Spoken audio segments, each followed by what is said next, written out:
So I've opened the spreadsheet which we're going to use for the staff bonus calculations, and if you can see here, it's the Marita Loan Part 3 number 1 file. And as I've opened it, you can see if I scroll up and down, the data moves, and we've got a reference sheet and so forth, which we can use as additional information. But before we begin, let's do a little bit of cleanup so it's a bit more professional in function and look, so it makes it easier for us to look at the contents of the spreadsheet. Because if you see here, if I scroll up, everything disappears at the top. So let's just do the first thing is click here in A2, and A2, what I'm going to do is I'm going to actually freeze this, so use a function called freeze pane. So view freeze panes, I'll freeze from A2.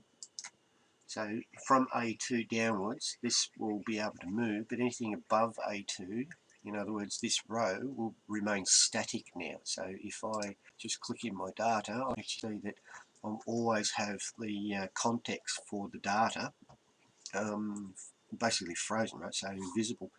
Now, the problem that we were supposed to address is how do we calculate the staff bonuses, right?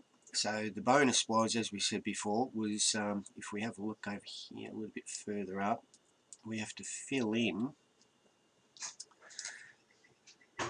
this column, right? And the bonus calculation was, if you remember correctly when we looked at the PDF, was we have to test to see if a staff member actually sold or settled the amount of the loan for $1 million or plus, right? So in here we have to include an if function, to check whether this cell on this particular row is equal to or greater than 1 million. If it is, then we give them a bonus of 150. Right? Otherwise, we just give them 0. Right? So how do we do that? In the instructions, this is where I'll do it a little bit differently, is within Excel, what we try to do is stick to not hard coding or typing values in. What we like to do is reference a cell somewhere, which is called dynamic linking. So reference the cell to whatever the value in that cell is for use in our calculation. So what I'm going to do is just clean it up a little bit, and I'll go to reference, and if we have a look across the side here, you notice we've got large large scale threshold. This is the value that we'll be testing, 1 million, right? So in our calculations, we won't be typing 1 million into the calculation, say, oh, is that value or that cell greater than 1 million by typing a million. We'll actually say, is it greater than reference sheet Q2 in this cell? So to be consistent, we should do the same thing for bonuses as well. So what I'll do is I'll click here, do tab to get across. I'm going to actually create our own reference for the bonus value. So instead of typing 150, we'll use the cell S2 value. Right? So staff bonus, and I know that staff bonus will be 150.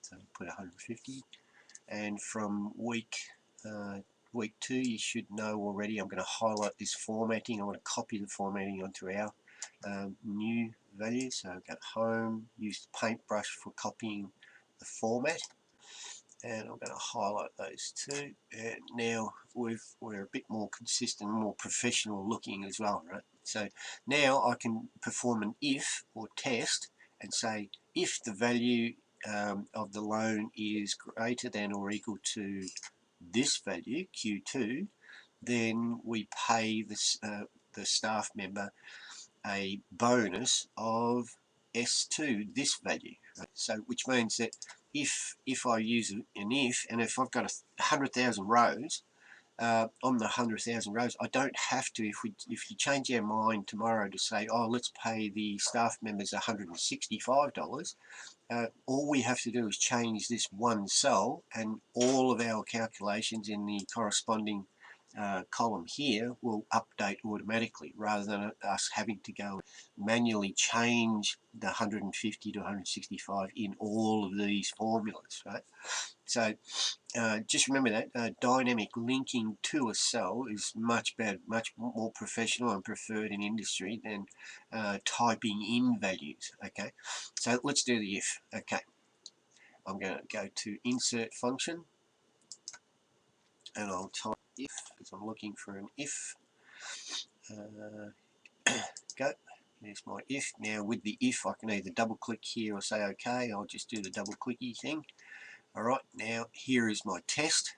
So what are we actually testing? Well, what we're going to be testing is some value across on this row, which happens to be M2. So I'm going to click on M2, and I'm testing, this is the logical test, I'm testing M2, the value in M2, to be greater than or equal to, and instead of typing in here 1 million, so we don't do this,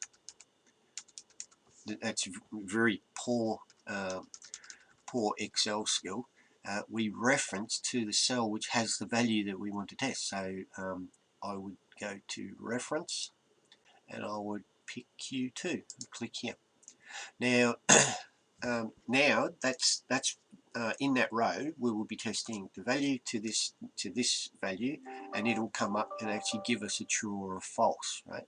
Now, one additional thing which you should have picked up in the previous parts of the workshop is this is actually a relative reference. So if I go back to my other sheet, if I complete this formula and I fill the formula down the column, this value will increment, it'll change, it's relative to wherever the formula is within the spreadsheet. So it would change to Q3, Q4, Q5, etc., which we don't want to do. What we want to do is actually lock it on this cell so that every row will be tested to this cell. So to lock it, we need to use the absolute referencing. So on a Windows machine, operating system, we would just type F4 here, $Q$2. On the Mac machines, I'm not 100% sure, but what the keystrokes are, but you would have to add the $Q$2, which means when you do a fill, Excel interprets the dollar as don't move, so it says don't move Q, don't move 2, right? Okay, so that's done now. So because we want to know what is the, if this is true, if the sales guy in M2 value is more than 1 million or equal to 1 million, what happens for true? So true here in the instructions, it tells you to do this, but that's very poor Excel skills. Remember, that's hard-coded values, not liked in industry. We want to link to the cell that has the value. So now I'm going to go to reference, and click on the cell value here, the cell F2, right? And you can see here as well, it says it's a relative address. We don't want this to start incrementing down to S3, S4, S4 if we do the fill. So here we do an F4 again to lock it on this particular cell, which is 150. And obviously if it's false, we don't want to give anything, we just want to give 0, right? So there is the completed Excel or the if function. Now the test here, 700, yes, it's under a million, so we have to supply $0. So now what I'm going to do is just fill, double click, and you notice all my values have correspondingly been tested. So this is over 1 mil, yes, he's been paid. Over 1 mil, yes, he's been paid. Now one last thing, we want to change this column here to not just give us digits, but we want to get accounting, right? So it looks a bit more presentable, and we can see that now we're ready to calculate the next column to actually get the total bonus. So One more thing, let's have a look at the if. I'll click on there and I'll look at the function. You notice there's another test here, so you can see while you're building the function that you're actually doing it correctly. Otherwise here you'll have errors like NAs and so forth, right? So go ahead, have a look, fill in that column, and we'll try the next section in a second.